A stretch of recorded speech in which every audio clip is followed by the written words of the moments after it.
The sarissa or sarissa Greek, sarissa was a long spear or pike about 4 to 6 meters 13 to 20 feet in length. It was introduced by Philip II of Macedon and was used in his Macedonian phalanxes as a replacement for the earlier dory, which was considerably shorter. These longer spears improved the strength of the phalanx by extending the rows of overlapping weapons projecting towards the enemy, and the word remained in use throughout the Byzantine years to sometimes describe the long spears of their own infantry.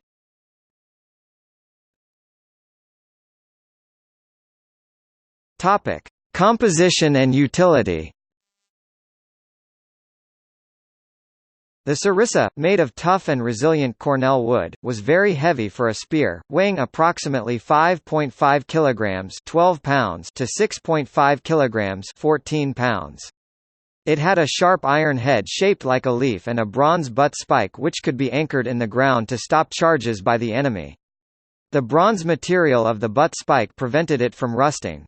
The spike also served to balance out the spear, making it easier for soldiers to wield, and could be used as a backup point should the main one break.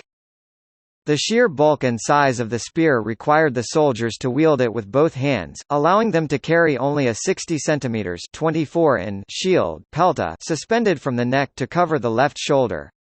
Its great length was an asset against hoplites and other soldiers bearing shorter weapons, as they had to get past the sarissas to engage the phalangites.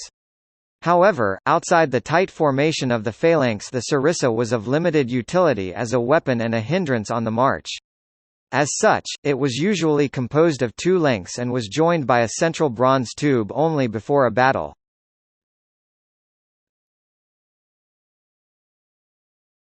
Topic: Tactics. Complicated training ensured that the phalanx wielded their sarissas in unison, swinging them vertically to wheel about, then lowering them to the horizontal. The uniform swish of the sarissas daunted the Illyrian hill tribesmen against whom the young Alexander fought in an expedition early in his reign. The sarissa-bearing phalanx would usually march to battle in open formation to facilitate movement. Before the charge, it would tighten its files to close formation or even compact formation synespasmos. The tight formation of the phalanx created a wall of pikes, and the pike was so long that there were fully 5 rows of them projecting in front of the front rank of men. Even if an enemy got past the first row, there were still 4 more to stop him.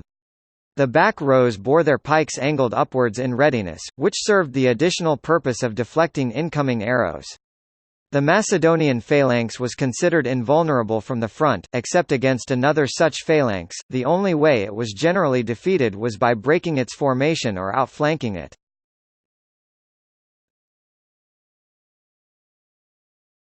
Topic: History of use.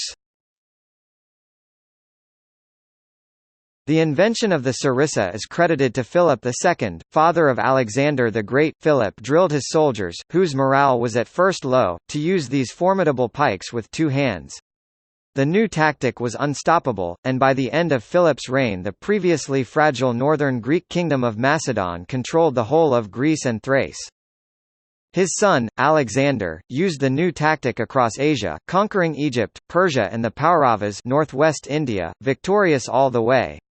The sarissa-wielding phalanxes were vital in every early battle, including the pivotal Battle of Gaugamela where the Persian king's scythe chariots were utterly destroyed by the phalanx, supported by the combined use of companion cavalry and peltas javelineers.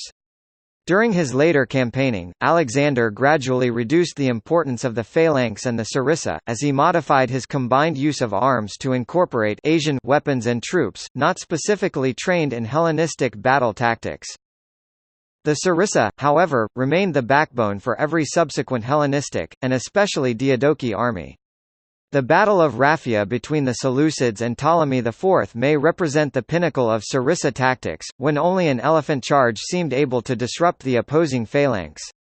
The successor kingdoms of Macedon's empire tried expanding upon the design, creating pikes as long as 6.75 meters (22.1 feet), but all of these ideas were eventually abandoned in favor of the battle-tried Philippine Alexandrian sarissa. Battles often ended up stalemated in what Oliver Cromwell later described as the terrible business of push of pike. Subsequently, a lack of training and too great a reliance on the phalanx instead of the combined use of arms, Alexander's and Philip's great contributions, led to the final defeat of Macedon by the Romans at the Battle of Pydna. Modern conclusions are that the loss was actually due to a failure of command on the part of Perseus, as well as the peculiar stance of the companion cavalry, who did not engage the enemy. Part of the reason for the rapid deterioration of the Sarissa's ability was that, after Alexander, generals ceased to protect phalanxes with cavalry and light-armed troops, and phalanxes were destroyed too easily by flank attacks owing to the Sarissa's tactical unwieldiness. The sarissa was gradually replaced by variations of the gladius as the weapon of choice. Only Pyrrhus of Epirus was able to maintain a high standard of tactical handling with armies based around the sarissa, but with the dawn of the manipular system, even he struggled for his victories.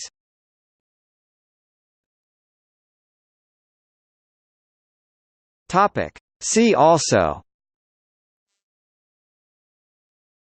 Ancient Macedonian military, Battle of Chaeronea 338 BC, Dory spear, pole weapon, Sarissapheroi, wood economy, Xyston.